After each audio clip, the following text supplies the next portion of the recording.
চক্ষুদান মহোদ্যান বললেন ত্রিপুরার প্রাক্তন মন্ত্রী মনোজ কান্তি দেব। ত্রিপুরার ধলাই জেলা কমলপুর মহকুমার হালহালি বাজার ব্যবসায়ী সমিতি ও একটি আই কেয়ার ও অপটিক্সের উদ্যোগে বিনামূল্যে এক মেগা চক্ষু চিকিৎসা শিবিরের আয়োজন করা হয়। এই চক্ষু চিকিৎসা শিবিরের উদ্বোধন করেন ত্রিপুরার প্রাক্তন মন্ত্রী মনোজ কান্তি দেব। প্রদীপ প্রজ্বলন করে এবং ফিতা কেটে বিনামূল্যে চক্ষু শিবিরের উদ্বোধন করেন প্রাক্তন মন্ত্রী মনোজ কান্তি দেব। পরবর্তীতে উদ্বোধকের ভাষণে প্রাক্তন মন্ত্রী মনোজ কান্তি দেব বলেন, এমন বিনামূল্যে শিবির করা খুব প্রয়োজন।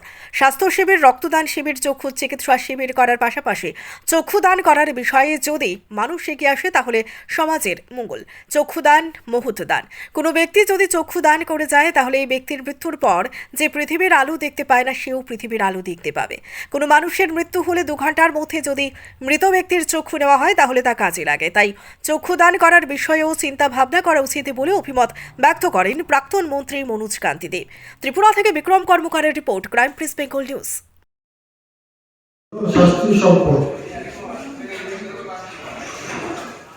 বিশেষ করে চক্ষু আমাদের শরীরের অন্যতম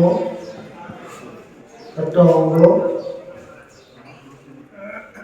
বয়স 40-এর পরে চোখের অসুখ হয় না এরকম মানুষের সংখ্যা কিন্তু খুব কম। 40-এর পরে প্রত্যেকের নিয়মিত চক্ষু পরীক্ষা করা এবং অনেকের চোখে ছানি পড়ে, দৃষ্টিশক্তি কমে যায়। তাই চক্ষুকে নিয়মিত পরীক্ষা করে সেখানে চোখকে ভালো রাখার জন্য যা যা করণীয় দরকার ডাক্তারদের পরামর্শের মতো সেটা করা দরকার। তো কয়েকদিন আগে একটা শিবির হয়েছে, আজকেও শিবির হচ্ছে, খুব শুভ লক্ষণ।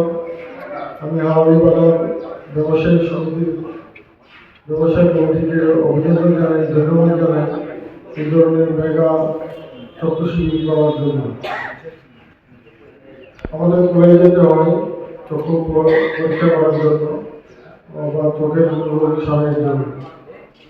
তো যদি আমরা হাওড়ি বাজারে বা পার্শ্ববর্তী এলাকায় করতে পারি তো এতে আমাদের যাতায়াতের সমস্যা থেকে আমরা রক্ষা পাই এবং আমাদের চোখকে দেখাতে পারি ডাক্তারদেরকে।